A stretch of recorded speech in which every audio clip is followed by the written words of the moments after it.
He never imagined that walking through his front door early, one quiet Tuesday afternoon, would change everything he thought he knew about his family and the world around him. Alex Harrison paused at the threshold, briefcase in hand, the hum of the city outside still echoing in his ears.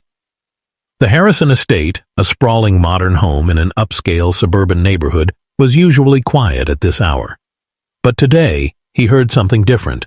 Soft laughter, the rhythmic encouragement of someone coaching a child.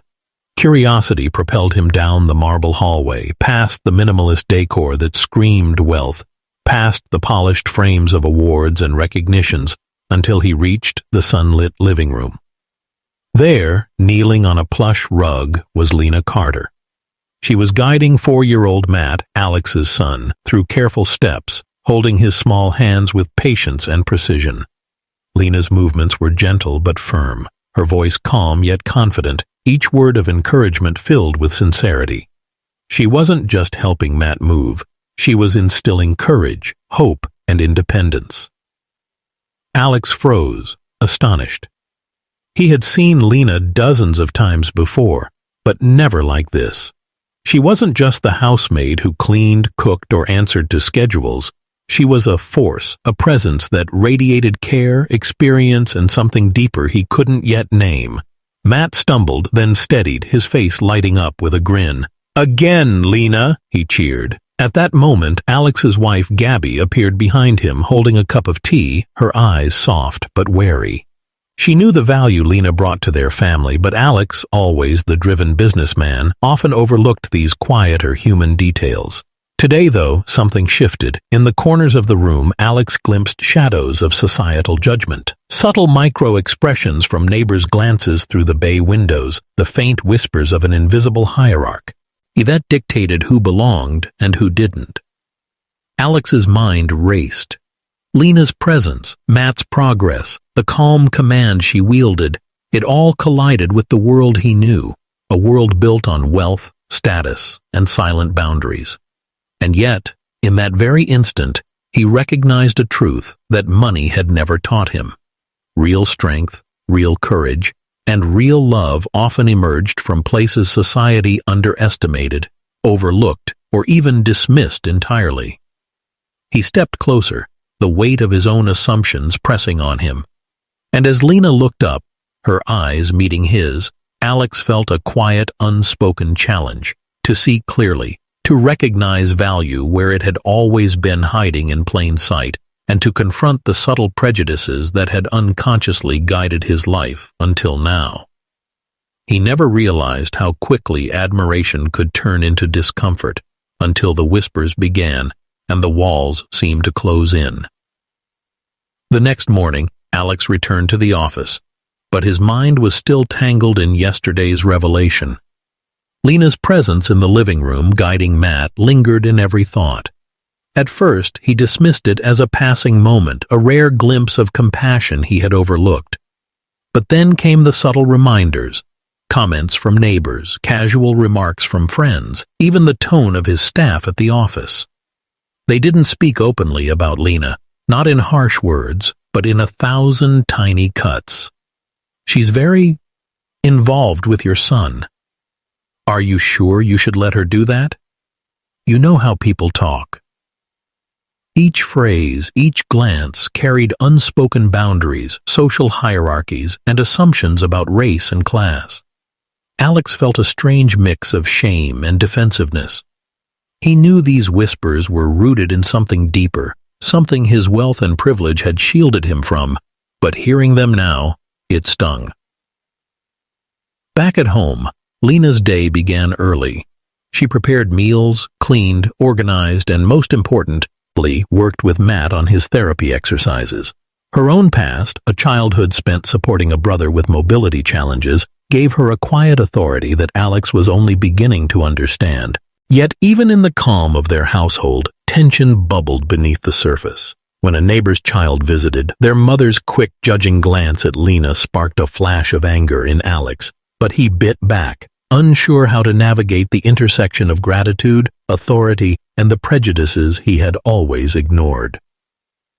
As the days passed, Alex observed microaggressions accumulating in ways he hadn't anticipated. Small dismissals of Lena's expertise, subtle assumptions about her role, even casual jokes about her place in the household. They seemed innocuous to others, but to Alex, each incident was a revelation, a mirror reflecting the unspoken social codes he had long inhabited. He began to notice Matt's reactions too. The little boy didn't see race or class. He saw patience, love, and guidance. But in the adults around them, Alex could feel the tension radiating like static electricity, a social force trying to impose boundaries on something innocent and pure. And every whispered judgment reminded him that Lena's dedication was not only remarkable, it was revolutionary in its defiance of expectation. That evening, Alex sat alone in his study, staring at the city lights. He realized that the real work wasn't just helping Matt walk. It was dismantling the invisible barriers that told Lena she was limited, that told society she had a place, and that quietly tried to shape his own understanding of right and wrong. He never imagined that a simple playdate could erupt into a storm of judgment and prejudice. It was a bright Saturday morning when Alex decided to host a small gathering in their backyard. Families from the neighborhood, friends of his wife Gabby, and a few business acquaintances had been invited. Matt was excited, bouncing in his little walker, eager to show off the exercises Lena had taught him. Lena moved with quiet confidence, guiding him through each step, her presence commanding respect, though not everyone was willing to give it. The first signs of tension came almost immediately. A neighbor, dressed impeccably but with an icy smile, leaned toward another parent and whispered, "Do you see her? The maid, right? Helping him like she owns the place?" The words, soft and seemingly insignificant, sliced through the air. Alex felt a sudden heat rise in his chest, his fingers tightening around his glass of juice. He wanted to respond, to defend Lena, but he also knew confrontation in public could spiral into chaos.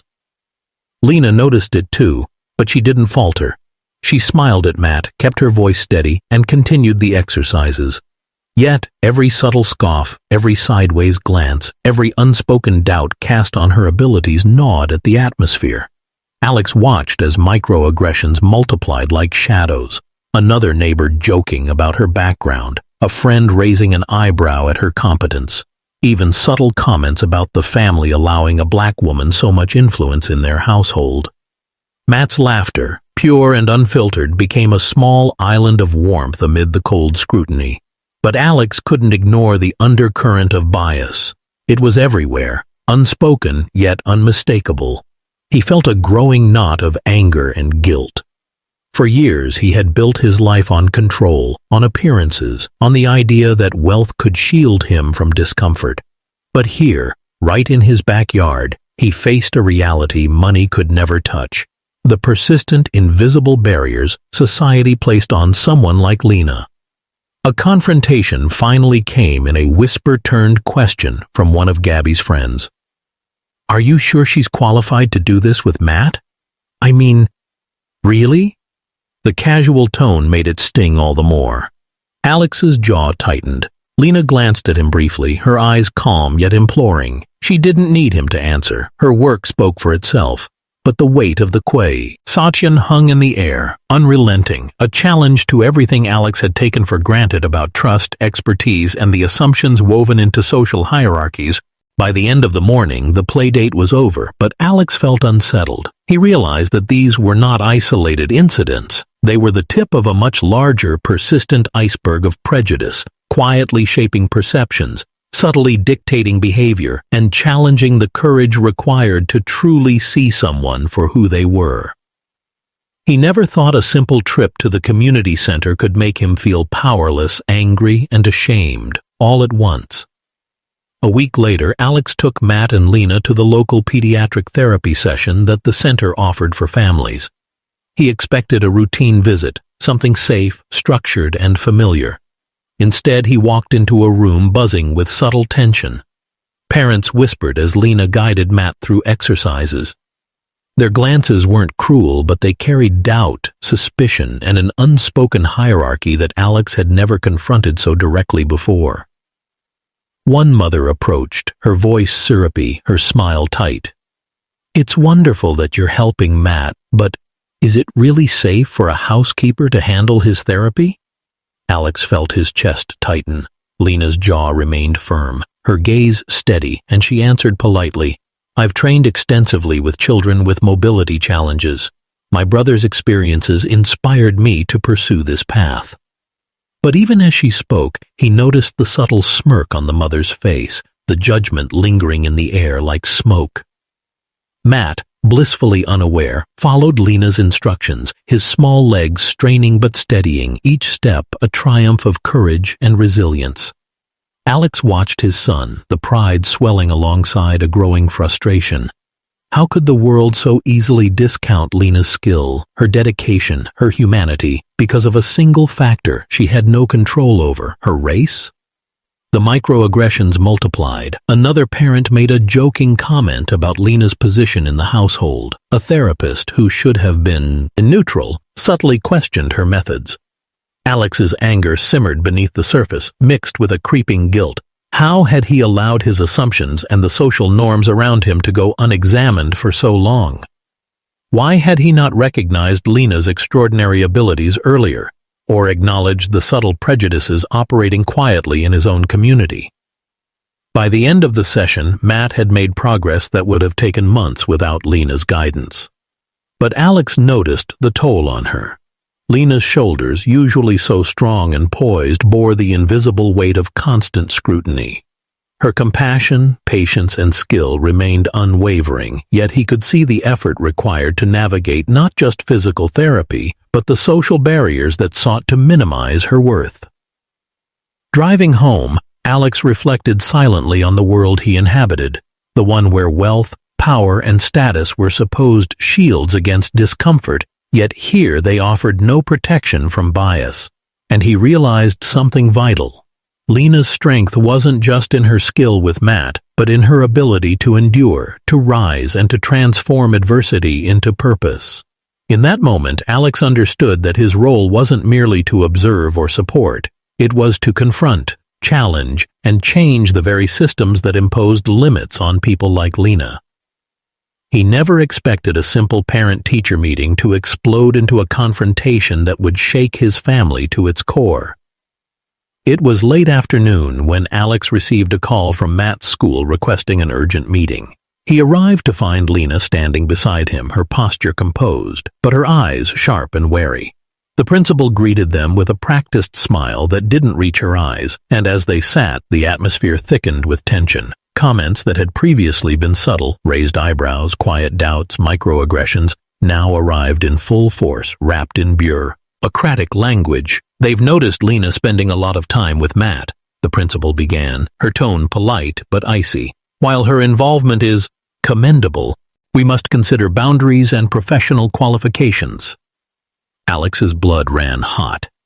The words weren't just questioning Lena. They were questioning Matt's progress, his care, and the legitimacy of the bond that had grown quietly over months. Lena remained calm, responding with facts, references, and a quiet confidence born from lived experience. She explained her background, her brother's journey, and her certifications. She recounted every detail of her approach with Matt, highlighting measurable progress and improvements. But the school officials, steeped in protocol and subtle bias, dismissed much of it. The underlying question was clear. A black woman, a housemaid, should not wield authority over a privileged white child. Alex felt rage simmering alongside a helplessness he had never known. The injustice wasn't violent, but it was sharp and pervasive, a reminder that systems often protect hierarchy at the expense of humanity. He thought of Matt's laughter, Lena's patience, the countless moments of triumph now threatened by invisible rules that demanded conformity. The emotional pressure reached a breaking point when a parent in the room, a woman with a polished demeanor and a faintly mocking smile, said outright, maybe the family should reconsider who they let guide their child's development. That was the spark. Alex's voice, usually measured, trembled with suppressed fury. No, Lena's guidance isn't a privilege, it's a necessity, and it's not negotiable. As the tension peaked, Alex turned to the camera, directly addressing you, the viewer. Pause for a moment. Type this phrase in the comments, twice. I rise, I resist. Let it remind you that transformation starts when we reject control that limits identity. Do it now, twice. Say it with me. I rise, I resist. I rise, I resist. In that charged room, the clash wasn't just about Matt or Lena. It was a confrontation with deeply embedded prejudice, a challenge to the unspoken rules of society, and an awakening for Alex himself. The air crackled with moral weight, and in that space, everyone was forced to confront what they valued, what they feared, and who they truly were beneath the layers of expectation. He never imagined that one evening could feel like a lifetime of injustice condensed into unbearable intensity. That night, Alex returned home, his mind still searing from the confrontation at the school. The walls of his mansion, usually symbols of security and control, now felt like a cage. Lena was in the living room with Matt, helping him with evening exercises, her voice steady, her presence unwavering. But Alex could see the subtle weariness etched into her posture, the fatigue of being constantly judged, underestimated, and undervalued despite her talent and dedication. Then the phone rang. A neighbor, emboldened by the earlier confrontation, had left a thinly veiled threat masked as concern.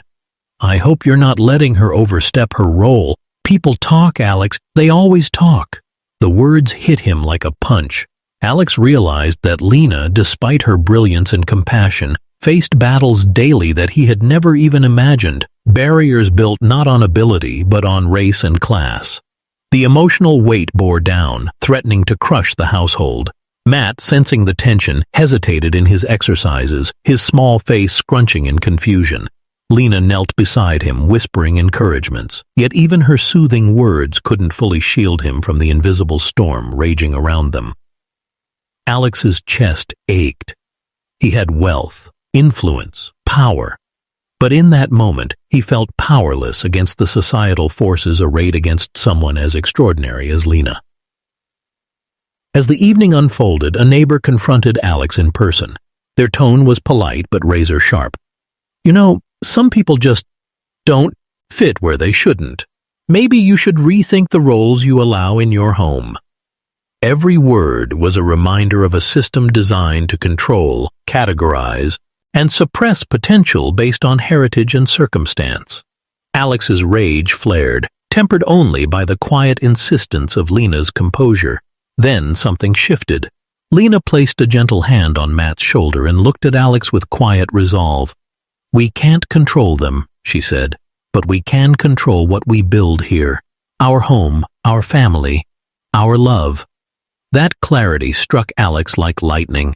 The breaking point wasn't about winning an argument or silencing critics. It was about reclaiming agency, asserting dignity, and refusing to let societal prejudice dictate the value of a life.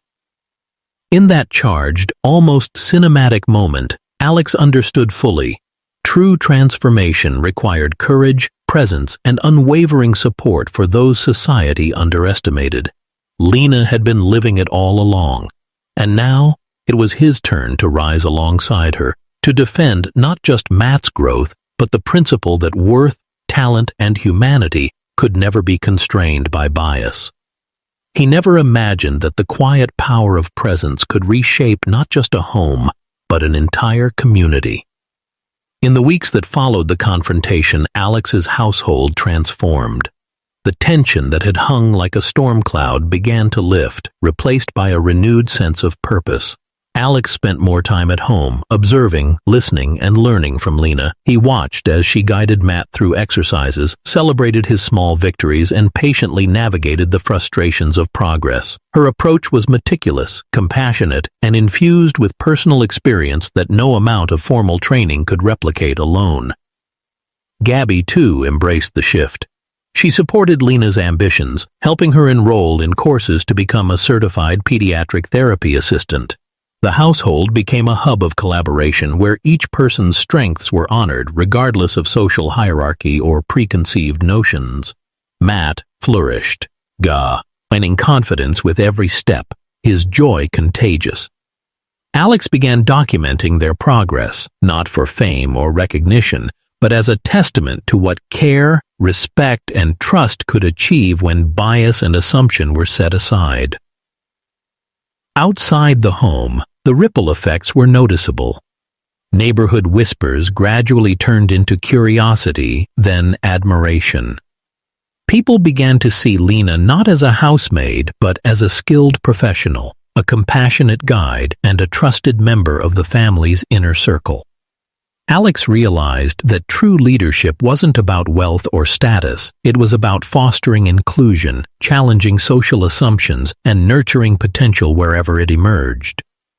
The family's collaboration extended beyond personal achievement. Alex and Gabby, inspired by Lena's vision, began plans to establish a small pediatric therapy initiative, one rooted in family-led care and anti-bias principles. Their aim was to provide support for children like Matt, while also confronting the subtle social barriers that often limited access to care and opportunity.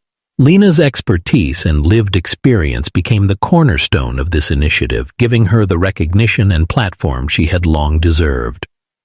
Through this process, Alex experienced a profound shift in perspective. He saw clearly how societal prejudice, even when unspoken, shaped interactions, limited potential, and distorted relationships. But he also witnessed the power of consistent, patient advocacy, how presence, empathy, and steadfast support could dismantle invisible barriers.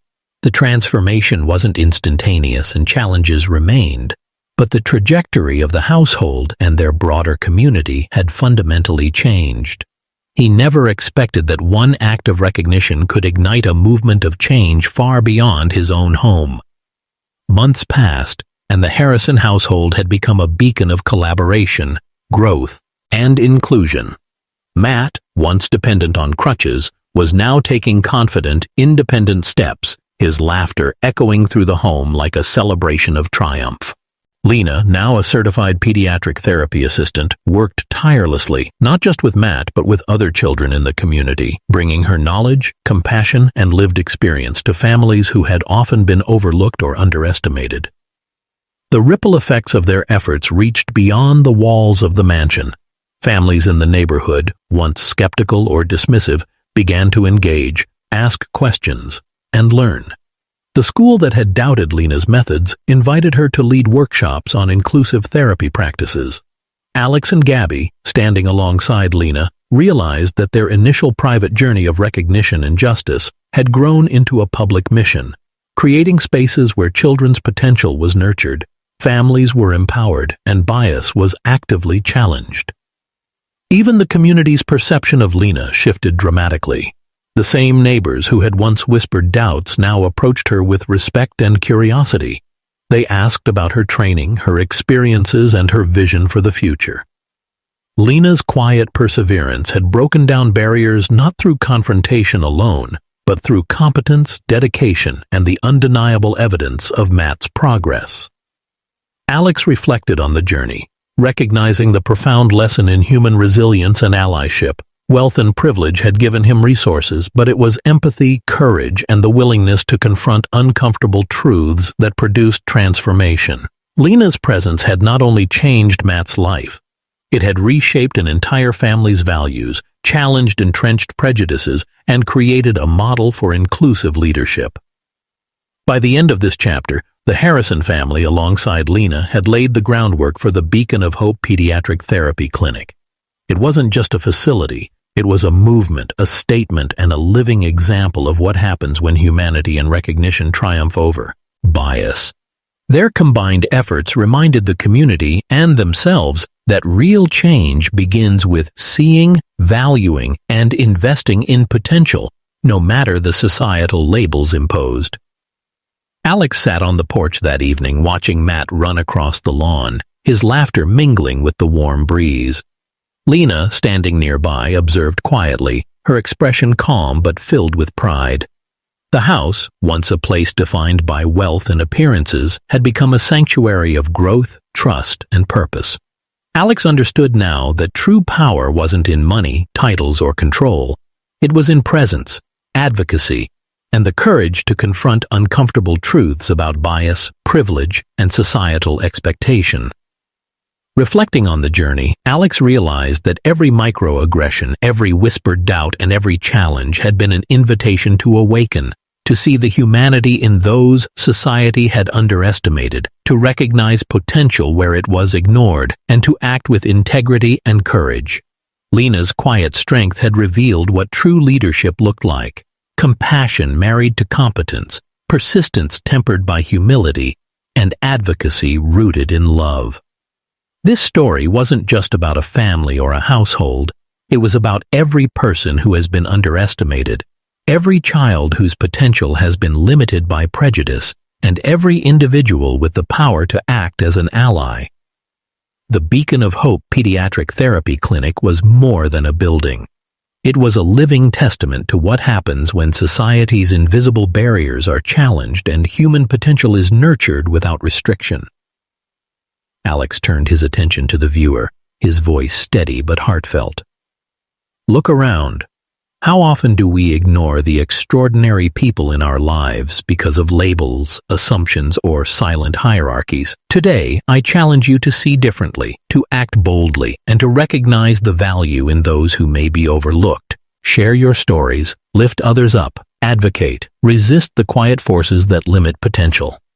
The sun dipped below the horizon, casting long shadows across the yard.